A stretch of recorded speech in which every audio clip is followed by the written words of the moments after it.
अस्सलाम वालेकुम and welcome to the show. आप देख रहे हैं प्रोग्राम आपकी बात और आपकी बात की टीम आज एम जिना रोड पर मौजूद है। इस जगह को कहते हैं गुल सेंटर। यहाँ पे एक बस स्टॉप है और बस स्टॉप पे वो तमाम लोग आपको इस कैमरे के फ्रेम में नजर आ रहे हैं कि जो सवारियों का इंतजार कर रहे हैं, जो इंतजार कर रहे हैं बसेस के आने का, जो इंतजार कर रहे हैं रिक्शा टैक्सी का। ये वो तमाम लोग हैं कि जो आज 16 दिसंबर की सुबह अपने घर से निकले मेहनत करने के लिए, मजदूरी करने के लिए, कुछ लोग बोरियां उठाने के लिए, कुछ लोग फाइलों का पेट भरने के लिए, कुछ लोग बैंक्स में जॉब्स अपनी पूरी करने के लिए, कुछ अपने अपने दफातर पहुंचने के लिए। मगर जब सूरज ढल चुका और इनके जाने का वक्त वापस आया अपने घरों की जानिब और ये पहुंचे स्टॉप्स पर, तो इनको बसेस एटलीस्ट 70% कम मिली जितनी रोड पर होनी चाहिए थी। आज की तारीख बहुत इंपॉर्टेंट है पाकिस्तान की तारीख के हिसाब से। आज 16 दिसंबर वो दिन है कि जिस दिन सुकूत ढाका हुआ और ढाका कट जाने के बाद, ईस्ट पाकिस्तान के टुकड़े हो जाने के बाद, पाकिस्तान दोबारा हो जाने के बाद, आज 2011 का बचा कुचा पाकिस्तान जो हमारे लीडरों की मेहरबानी से 2011 की शक्ल देख रहा है, वो ऐसा है कि बसों की छतों के ऊपर लोग बैठे हुए हैं। डीजल इंजन के किराए की वजह से जो पैसे बढ़ाए गए हैं, उनके किरायों की वजह से किराए तो वो नहीं लिए जा रहे जो कि सीएनजी के लिए जाने चाहिए थे, मगर किराया चार्ज किया जा रहा है डीजल के रेट पे और सर्विस दी जा रही है सीएनजी के रेट पे। और सीएनजी अवेलेबल नहीं है, सीएनजी बंद कर दी गई है। मजीद सीएनजी की किट्स लगाने पर पाबंदी लगा दी गई है। अब वो लोग जिन्होंने कई हज़ार रुपए सीएनजी किट्स लगाने के लिए खर्च किए थे, वो कहाँ जाएंगे? बसेस रोड से हटा दी गई हैं। ट्रैफिक क्या कर रहा है, सिस्टम क्या कर रहा है, ये इत्तेहाद जो ट्रांसपोर्टर्स का है ये क्या कर रहा है? इन तमाम सवालों के जवाब लेने के लिए हमने ट्रांसपोर्ट इत्तेहाद से भी बात की थी, मगर आने के लिए तैयार नहीं है क्योंकि सवालों का जवाब नहीं है। सिंध हुकूमत से बात करना चाहते हैं तो वो उनसे कुछ कहने को तैयार नहीं है। लोकल गवर्नमेंट से बात करना चाहते हैं तो वो कहने को तैयार नहीं है। मोहम्मद हुसैन सैयद साहब से बात करना चाहते हैं तो वो आवाम की मदद करने को तैयार नहीं है। तो आवाम से हम खुद ही पूछ लेते हैं कि आखिर ये क्या कहना चाहते हैं, इनके क्या क्या मुतालबात हैं, इनके क्या क्या बयानात हैं। इतनी मजबूरियों के बाद भी ये अपने आप को पाकिस्तानी कहते हैं, पाकिस्तान से मोहब्बत करते हैं। इसकी क्या वजह है?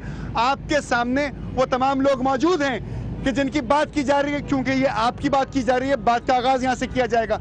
जनाब, आपसे बात शुरू कर लेते हैं। बसेस मिल रही हैं? बिल्कुल नहीं मिल रही भाई, बड़े परेशान हैं हम लोग। गाड़ी है जहाँ 100 गाड़ी चलती थी वहाँ मुश्किल से 10-20 गाड़ी चल रही है। में जाना है आपको? यहाँ मेरे को नॉर्थ कराची में जाना है। बस नहीं मिल रही है? बस नहीं मिली, बड़े परेशान अच्छा, हैं हम लोग। जितनी बसें रोजाना चलती हैं इस वक्त यहाँ पर 7:05 या 6 पर, जी जी, उतनी बसें रोड पे हैं? नहीं, बिल्कुल नहीं है जी, बड़े परेशान है। बता तो दीजिए अरबाब इख्तिदार को। हम तो अवाम, हम तो सिर्फ यही कह सकते हैं इख्तिदार से, हुकूमत से कि भाई मेहरबानी भाई हम लोगों पर रहम करो, हम लोग गरीब आदमी हैं। अच्छा, आप लोग टैक्स देते हैं? भाई कौन सी ऐसी चीज है जिसपे टैक्स नहीं लगा? अच्छा, वोट देते हैं? सब कुछ बिल्कुल देते हैं, हर चीज देते हैं। आपके वोट से हुकूमत बनती है? बिल्कुल बनती है। अच्छा, जब आप वोट देते हैं तो हुकूमत की जिम्मेदारी क्या होती है? ये जिम्मेदारी है कि उसको सोचना चाहिए था कि हमारे लोगों को बजाय सहूलत देने के और परेशान हो गए। सहूलत देने के बजाय परेशानी दी जा रही है ना, गाड़ी है ना। अच्छा ठीक है, आपकी बात यहाँ तक रुकी। सहूलत देनी चाहिए। जनाब सर जी, जुल्म है इस तरह। पैसेंजर हम 24 घंटे यहाँ पे काम करने के बाद खड़े होते हैं और हमें गाड़ी नहीं मिलती है और हमें आप देखें कि लटक के जाते हैं, छतों पे जाते हैं। सीएनजी नहीं मिल रही? सीएनजी नहीं मिल रही। फिर रोड पे बसेस मौजूद हैं? बसेस भी नहीं है सर। आप देखें किराया डीजल का देते हैं या सीएनजी का? सर, किराया हम डीजल का देते हैं और हमें सीएनजी बसें भी नहीं मिल रही इवन की। जरा खुद अकल से सोचें कि 95 रुपए लीटर आपको मिल जाता है तकरीबन डीजल जी। अगर 95 रुपए डीजल डालेंगे ट्रांसपोर्ट इत्तेहाद वाले, तो फिर आपसे पैसे किस तरह कमाएंगे?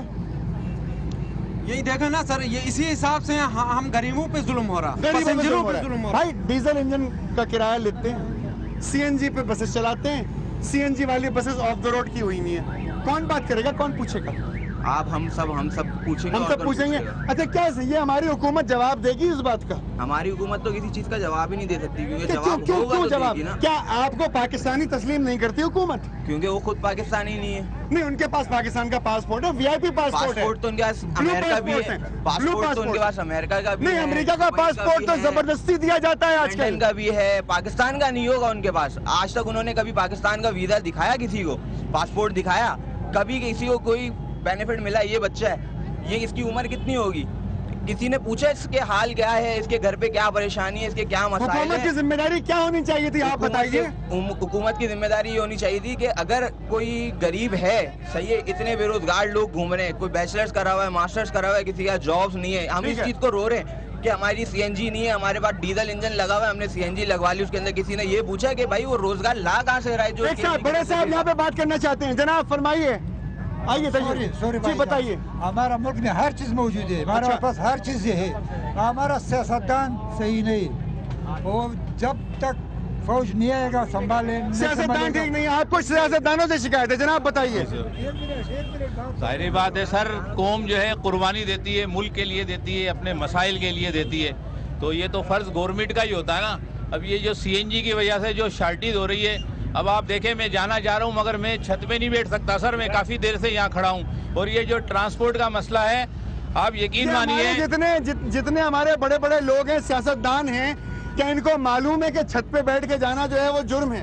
अरे सर ऐसा वैसा जुर्म है, इंसानी जान को खतरा है। ट्रांसपोर्ट का मसला कोई भी दुनिया के किसी मुल्क की, कंट्री की आप गवर्नमेंट ले लें, ट्रांसपोर्ट का मसला जो होता है शहरी गवर्नमेंट की जिम्मेदारी होती है, गवर्नमेंट की जिम्मेदारी होती है। आवाम की सहूलत के लिए सैयद साहब जिम्मेदार हैं, वो अपनी बसें चलाती है गवर्नमेंट। ट्रांसपोर्ट किसी भी सिटी में देख लें, ट्रांसपोर्ट सिटी वाली हुकूमत जो है वो आपको क्रिएट करके देती है। जनाब अगर कोई इस तरफ आ जाए, लाइट की तरफ आ जाए, ये कैमरे से घूम रहे हैं, सामने बात अगर करना कोई जी। गिर जाए मस्जिद से या जी। बस से तो इसका कौन मैं जिम्मेदार? बताओ हुकूमत क्या कहेगी? तुम्हें पता नहीं था कि ऊपर से नीचे गिर सकते हैं? अच्छा। तुम क्यों बैठे हो ऊपर? अच्छा। सवाल ये, जवाब ये दिया जाएगा वहाँ से। मसला ये है कि जब ट्रांसपोर्ट ही नहीं होगी तो मजबूरन इंसान छत पे ही सफर करेगा ना। अच्छा, वो जवाब जो हुकूमत दे सकती है वो तो मैंने इन भाई को दे दिया, लेकिन सवाल ये है कि हुकूमत ये नहीं पूछती है कि बस चलाने वालों से कि ये ऊपर ओवरलोडिंग क्यों की हुई है, बस में पैसेंजर ज्यादा क्यों खड़े किए हुए। हुकूमत सिर्फ इतना करती है कि नहीं, अगर आप पास ट्रांसपोर्ट नहीं चलाना चाहते, ठीक है, आप अपनी ट्रांसपोर्ट को बंद रखें, कोई आपसे पूछने नहीं आएगा। क्यों? क्योंकि आप लोग तो बड़े बड़े लोग हैं ना भाई। हुकूमत तो 20 रुपए मुझे में सिर्फ भी ये देगी। बता दें कि आपको बस मिली आज? नहीं मिली, एक तकरीबन 1.25 घंटे से खड़ा हुआ हूँ मैं यहाँ पर, मिल जाएगी? कोशिश कर रहे हैं। सर एक चीज मैं बता हाँ जी दूं, जी बताइए। एक चीज मैं बता दूं सर कि अब मैं न्यू कराची से आ रहा हूँ, न्यू कराची से टावर जाना है, लेकिन गाड़ी वहाँ से सीएनजी की गाड़ी जो फुल ओवरलोड होकर जगह भी नहीं होती है, वो लालूखेत से टर्न करते हैं। मुझे यहाँ टावर जाने के लिए मुझे दूसरी बस करना पड़ता है और डबल किराया देना पड़ रहा है। एक बड़ा मसला है हमारे साथ ये। नहीं, ये तो खैर बहुत अच्छी बात है ना, देखिए इससे ट्रांसपोर्ट वालों का फायदा होता है, 2-2 रूट की बसें होती हैं। लेकिन जुल्म भाई आवाम का फायदा ना हो कोई मसला नहीं है, लेकिन सरमायादार को तो पैसे मिलने फायदा हो रहा है चाहिए सर, हम परेशान हैं। ये तो आपके ये सिग्नल्स लगे हुए हैं, आपके सिग्नल्स लगे हुए हैं, सिग्नल्स का डिजिटल सिग्नल जहाँ पे लगे हुए हैं, सिग्नल्स की मिनिमम क्या रिक्वायर्ड होगी? 17 पर सेकंड, 20 पर सेकंड, 25 पर सेकंड। इन्होंने 50-50 पर सेकंड लगाए हुए। अच्छा अगर डीजल 25 अच्छा उसमें भी सीएनजी खर्च हो रही है। हाथ नीचे करो यार, यहाँ पे आगे आके बात करो जी जी। साहब ये सब चोर है, इनका कुछ नहीं होने वाला। इंसानियत की अजमत है, सब चोर है, इनको इंसानियत अजीम है या नहीं है? इंसानियत तो अजीम है। अच्छा तो इनको इंसानियत से मोहब्बत है या इनको नहीं? होती मोहब्बत तो ये करते ही ये लोग। ये देखिए ऊपर देखें कितनी ये लुटी पुटी कौम जो सुकूत ढाका के बाद आज अपने आप को पाकिस्तानी कहलवाती है पूरी दुनिया में। जनाब सदर पाकिस्तान साहब, जनाब प्राइम मिनिस्टर साहब, जनाब गवर्नर साहब, जनाब चीफ मिनिस्टर साहब, ये वो तमाम लोग हैं जो आज आपसे सवाल करना चाहते हैं, लेकिन अफसोस की बात यह है कि इनके किसी भी सवाल का जवाब देने के लिए आप कभी तशरीफ नहीं लाते। इन्हें कोई सरोकार नहीं है कि किसके खिलाफ मेमो है, किसके हक में मेमो है। इनको पेट पालने के लिए रोटी चाहिए, इनको नौकरी चाहिए, इनको मुलाजमत चाहिए, इनको ट्रांसपोर्ट चाहिए। अगर इनकी जरूरियात नहीं मिलेंगी तो शायद ये आपसे वो मोहब्बत ना कर सकें जिस मोहब्बत के इंतजार में आप अब भी मौजूद हैं। इलेक्शन आने वाले, कुछ ख्याल कीजिए, अवाम की खिदमत कीजिए। एक छोटे से ब्रेक के बाद आपको दोबारा बताएंगे कि अवाम और क्या क्या चाहती है अपने सच्चे पक्के सियासतदानों से। Be with me, don't go anywhere, क्योंकि ये आपकी बात की जा रही है और आपकी बात एक छोटे से ब्रेक के बाद जारी है।